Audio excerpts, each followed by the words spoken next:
Hello friends, आज की video में दोस्तों हम इस डीजे ट्रक पर कलर करेंगे, इस पर लाइट लगाएंगे और इसको अच्छे से डेकोरेट करेंगे।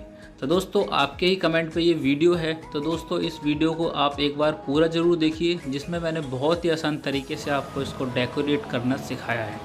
तो दोस्तों अगर आपने ये डीजे ट्रक की वीडियो नहीं देखी है तो इसका लिंक मैं आपको डिस्क्रिप्शन में दे दूँगा। तो दोस्तों सबसे पहले हम इस पर वाइट कलर कर लेंगे, उसके बाद हम इस पर डेकोरेट करेंगे और इस पर लाइट लगाएंगे। तो दोस्तों अगर आपको कोई भी प्रॉब्लम हो वीडियो से रिलेटेड या आपको कुछ समझ में ना आए तो दोस्तों आप मुझे कमेंट के द्वारा अपने क्वेश्चंस पूछ सकते हैं। तो दोस्तों चलिए वीडियो को शुरू करते हैं।